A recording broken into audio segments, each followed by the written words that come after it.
Hi everyone, this is Ron Morales and welcome back to my channel. Today, nasa labas ako ng Atlantic Superstore. Mag-grocery ako ng konti kasi meron kaming tinatawag na snowstorm. Kaya siya tinatawag na snowstorm. Medyo aabutin siya ng 30 to 40 centimeters of snow, so medyo mataas yun. And then merong 100 kilometers per hour na wind. So medyo baka magkaroon ng power outage. So lahat ng tao dito pag may snowstorm, pumupunta sila sa mga grocery para mamili just in case na magkaroon ng power outage. So samahan nyo ako sa loob at mag-grocery tayo. Ayan. So guys, nandito ako ngayon sa Atlantic Superstore. Doing some groceries kasi meron kaming snowstorm mamaya. Mga around 3 o'clock mahapon dito sa Atlantic, Canada. Usually pagka snowstorm, nag-grocery yung mga tao kasi minsan biglang nagpa-power outage. So minsan yung mga tao dito nagpa-panic buying para just in case mawalan ng kuryente, meron silang stock sa loob ng bahay. So ayan.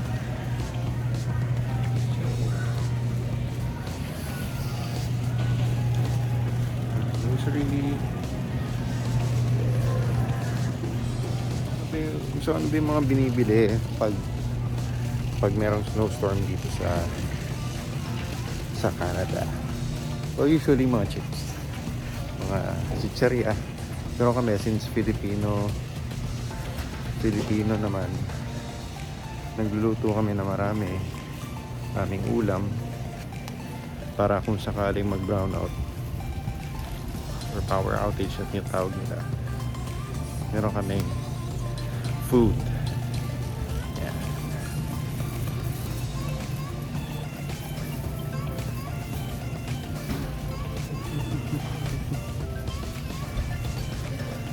Yan. So may mga stock pa naman pero mamaya nito wala na eh.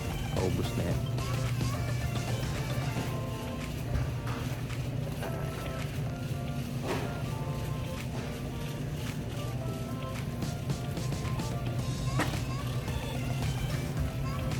So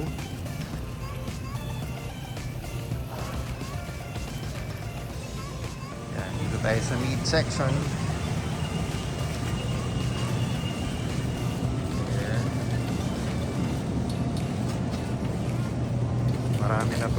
Marami ng tao ngayon. Nalagay na yan.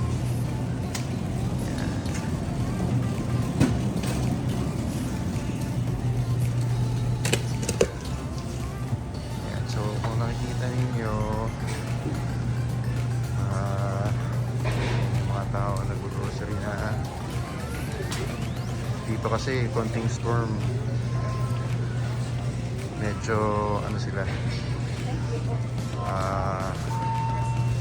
panic buying mode. Yeah. Kasi mamaya mataas yung snow eh. Mamaya mataas ang snow. Kaya ayan, ubos lahat. Although marami pa namang stock, pero yung mga tao namimili na habang maaga. So akin, konti lang naman, konting chips, and then mga chicken and beef kasi inisip namin magbulalo mamaya, and may bacon, bok choy, onions and red peppers. So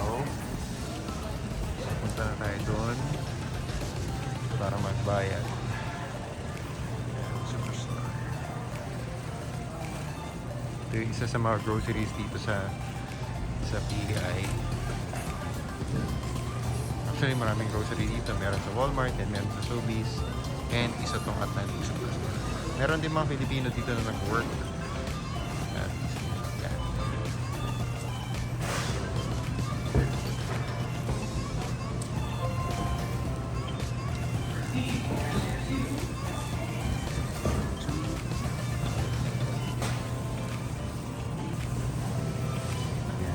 dahil may social distancing, antayin natin na tawagin tayo kung saan yung next available cashier.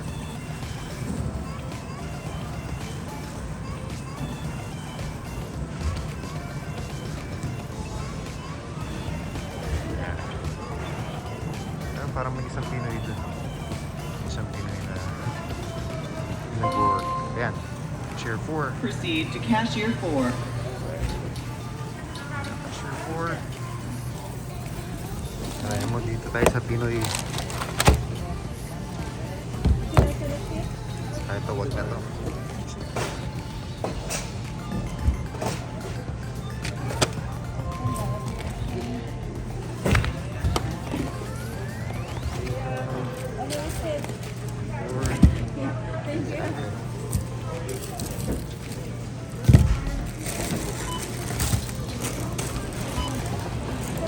Ay, Nay.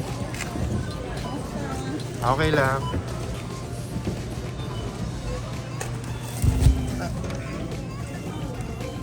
Mga chicken.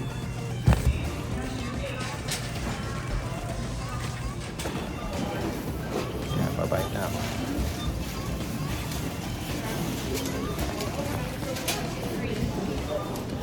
Ay, Nay. Gumagawa ako ng video. Para sa vlog. Ate Cecilia. Para sa Pilipinas. Oh, really? Yeah. Matagal na siya nag-work dito. Ilang years na kayo nag-work? 4 years. 4 years na, di ba? Maraming Pinoy dito. 4 years and a half, so, di ba? Ayos. Hi sa mga taga-Pilipinas. Yes. Saan po kayo sa Pilipinas, Nay? Valenzuela. Valenzuela. Yeah. Ayos. I will watch it. Sa vlog natin. Nay Cecilia. Tapos na. Bye, Nay. Bye. Yan, so isa siya sa matagal dito sa PEI, 4 years and a half na siya nag-work. Marami pong Pinoy dito pero ano, hindi pa natin nakakapunta. Yan, yun, isang Pinoy. Kumuhay sa akin. Yan, so okay na, yun yung grocery and then magluluto sa bahay. So on the way out kasi baka maya ito na, nagsa-start na mag-snow, so kailangan talaga makauwi na. Yan na, snow day hanggang bukas to, mga Saturday ng hapon magsa-snow pa. 30 to 40 centimeters of snow, so medyo mataas yun. First snowstorm of 2022 dito sa PEI. So ayan, so nakapauwi na ako para makapag-ready. Ayan guys, so nakikita nyo, nagsusnow na. Bago ako umuwi, kailangan akong dumaan dito sa Asian food store para dun sa lulutuin namin mamaya na bulalo. So papasok tayo ngayon sa Asian food store. Yan, bago tumindi ang snow. Alright. Hi there. Good. Meron sila dito mga pulburon. Kita nyo may cheese curls, may boy bawang, may pikat. Yung mga tinda sa Pinas dito. Dito na rin. So, pili muna tayo. Okay.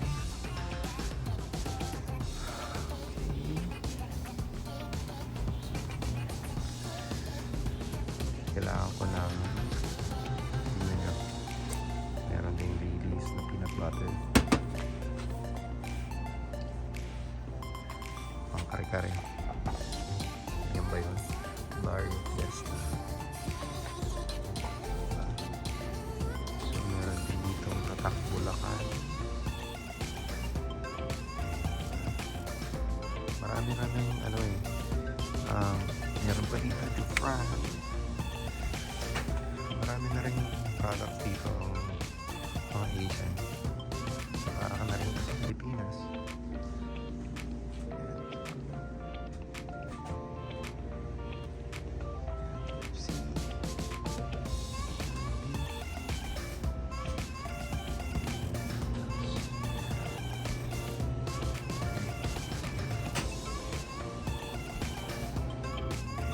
So, ang kailangan ko na lang is liver spread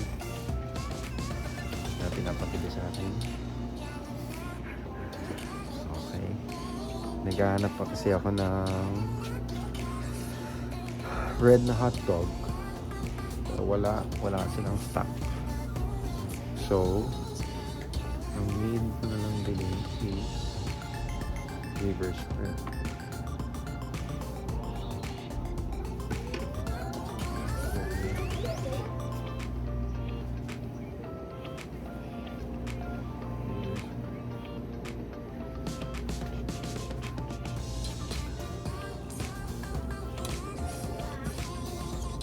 Pwede na to.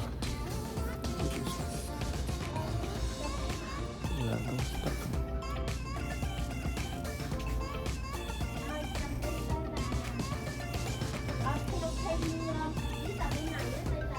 Ayan, so magbabayad na ako para ako'y makauwi na.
Guys, pakita ko lang sa inyo kung gaano kalakas ng storm. So after 4 hours, baka kanina hindi pa masyado ba, ganito nakaputi.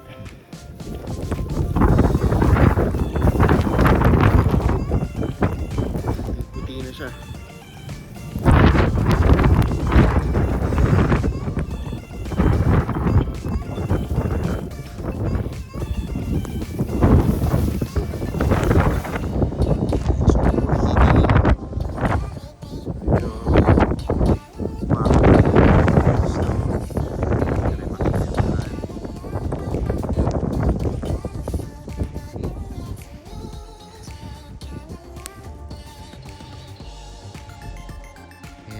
Tatagal pa to hanggang bukas pa ng umaga. So, good luck kasi mag-travel.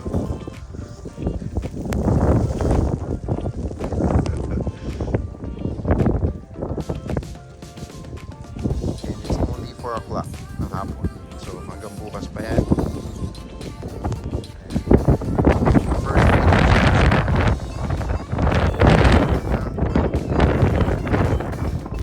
Sana maglakad pa papunta doon kaso sobrang lamig at sobrang lakas ng hangin.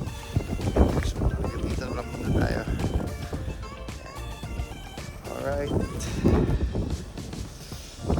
Hi everyone, good morning. So ito na yung aftermath nung snowstorm last night.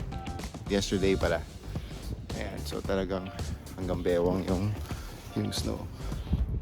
See? So, nag-shovel lang as yung snow. Yeah.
Come on.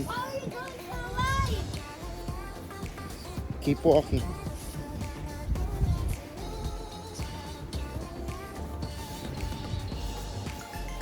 Finally, we reached the end. Dad, I'm ready.